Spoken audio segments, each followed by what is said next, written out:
Hi, I'm Parker Garrison, the founder and CEO of Iguana Cyber. After being able to repeatedly get into other companies' networks after being hired as a pen tester, as an ethical hacker to get into their networks, I realized that there was a need for a solution for the AI era, and I created Iguana Cyber. We have built the world's most advanced EDR system. EDR is a cyber product that does exploit detection and response. Our pre-seed raise will enable us to sell it at scale.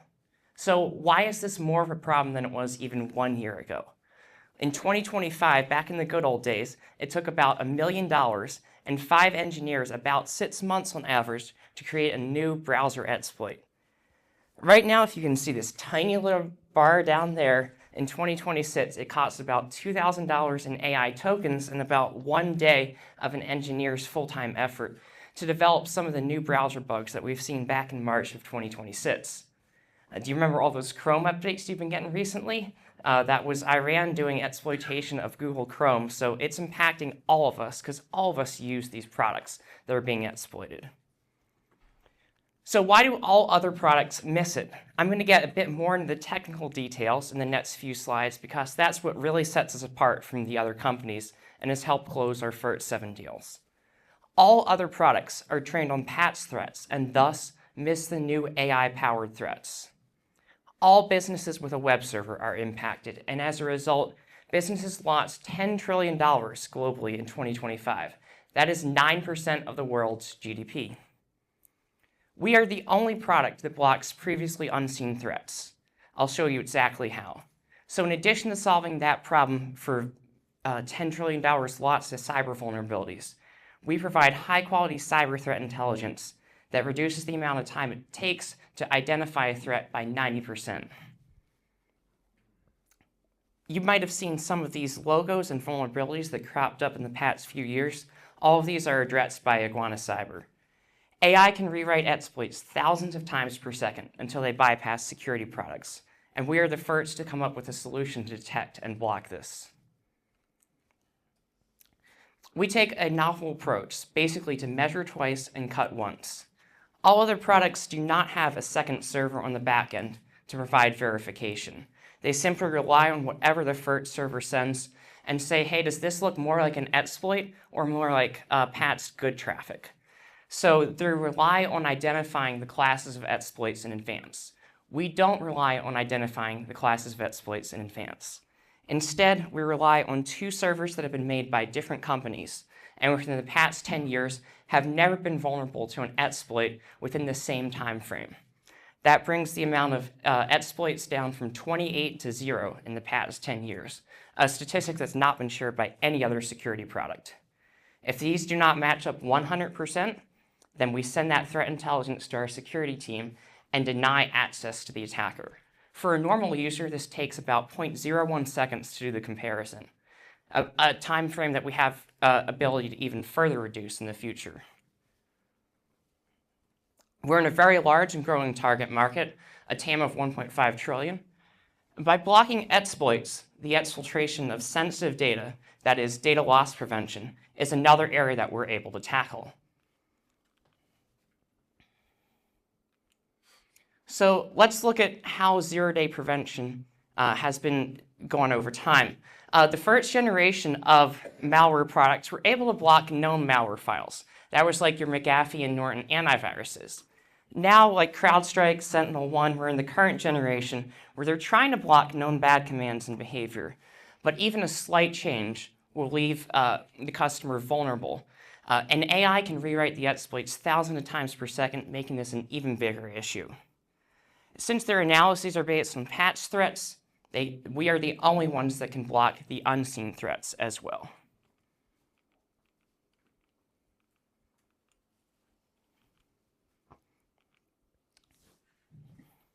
So I had mentioned how the average SOC staff spends over 90% of their time investigating false positive alerts. We are able to remove all the false positives they get from the web server that match up to some signature, only provably sending an alert when something actually went wrong. Attackers can simply overload the SOC by running intensive scans, and I've seen when I've worked with SOCs that over half of the alerts never even get looked at due to time. So wouldn't you like to see when an attacker is in your environment, instead of getting the alert and not even be able to look at it because you get 10,000 alerts per day? We also have a patent pending. So as far as our traction, in April of last year, I ran the RSA conference Innovation Sandbox Advanced CTF. I was asked to design and run something after taking first place in the contest the previous 3 years. So the people there who were, as the attackers, were able to get into the unprotected instance, but no one was able to get into the iguana cyber protected instance, which gave us some early validation. And more recently, we've also won the NC Idea Grant last week, and finished in the Elite 8 in the NC Tweener Madness Pitch Contest, which is run by the largest venture firm in the Southeast, NC Tweener Fund. We expect to have our first paying customer in a month and a half. Reselling through MSSPs helps keep our team lean and scalable. Customers will pay through their existing service providers. The cybersecurity market is rather fragmented, and customers make these decisions based on their local MSSP. Our goal is to eventually become a standard offering for these MSSPs. With a relatively small outreach to MSSPs, we can have a very large annual recurring revenue through those customers that they serve.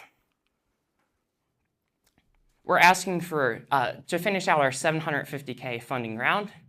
That will help us to increase the value of our product to customers by making it easier to use, making it faster to install, reducing the amount of time from about 20 minutes per server down to 2 minutes, and then do demand generation and outreach. A bit about myself. When I was at MITRE, I helped create the MITRE Defend framework, which is now an industry standard. And our other advisors come from both the technical side and the business side, including several experts in the startup space. Existing products fail to detect threats that differ from the known bad. We solve this $10 trillion problem. We're in a high-growth category, a CAGR of over 20%. We have a unique category-defining solution, a lean and experienced team, a patent pending, and a clear path to market and scale. Thank you.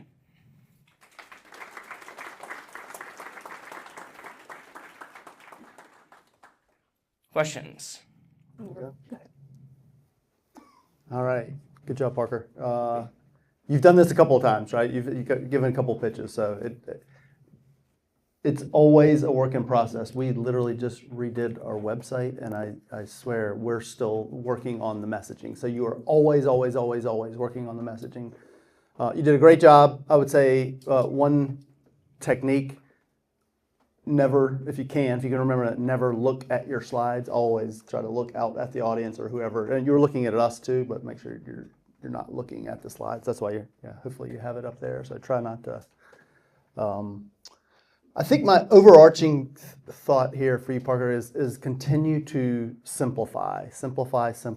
Like it's a very, very technical topic, and we've done some cyber stuff. And I consider myself relatively technical, and it real quickly gets over people's heads. So again, the goal of this pitch is to show a couple little nuggets that make somebody want to take you to the next level. Hey, Parker, let me talk to you after this, or hey, let me get to the next one where I can dig into the tech. And you have a couple of things on there. You have a patent pending. You have a bunch of things that were like, okay, this clearly he has something here. So let's see. Only other things I would say are generally at this stage, you had your ask, maybe simplify that slide a little bit. I'm happy to show you a couple of different slides that have an ask. You put in the 5-year financials, and we don't look at that. I'd put in 1, maybe 2 years or something like that. Like your goal right now, your only goal in life is to get to product market fit. Like get a couple of customers that are paying you for this, that say this is worth me paying for. All the other stuff, the year 5 revenue and all that is worthless. You do have to a little bit sell the dream, right? You got to understand. People have to understand. Hey, why is this a big idea? Hopefully that makes sense. I'm happy to talk to you offline or in the coming days to talk about tweaking some of that. But you did a great job. Again, you have a great background. You know this market, so good job. Thank you. A lot of what was already said, I'd say simplify. Also the acronyms, EDR, MSSP, yada, yada, yada. Either you're going to have to explain them, which you don't want to get into explain mode, or, make sure your verbiage stays at, I like to say third grade level, but, when we're talking about tech, it might need to stay at kindergarten level. And I will just say this, and I say this to a lot of experts, we're going to assume you know what you're talking about, right? So you don't have to prove, I did all this stuff, yada, yada, yada. You're the expert. You got it. As long as you're not asking me to create new passwords, because I'm out of passwords. I got no more passwords in me. So Use a password manager. I got no more. But I would say that would be the first thing. The second thing that I think is really important that you kind of had later on is traction. If you are at a point you just started, you got an NCID grant, you've got some customers in your pipeline, I'd push that way up, right? Problem, solution, here's the traction early on, and these people are willing to pay this much for this solution. That could be your entire pitch. The rest of it, the hows, the tech folks during diligence are going to dig in really deep. And again, you're the expert, so you'll be able to handle that. But as an investor, I want to know how I'm going to get my money back. And if you don't have no customers, I can get my money back. So push it up, make sure that I know, hey, people are buying in. I like the competition part that you added in. Some of the best and brightest tried to break into our system, didn't work, right? But again, streamline that, say it, not like me because there's no me, but I would say make it directly, this is what we did to validate, boom. These customers now validate this solution, and even maybe go into why they are willing to test you out, right? So just remember, problem, solution, and we're making money or about to make money in the near term. That's going to catch any investor's ears really quickly. Other than that, I'm pretty interested. I wasn't sure that I would understand the nit grit of it, but I actually do. So good job. Great, thank you.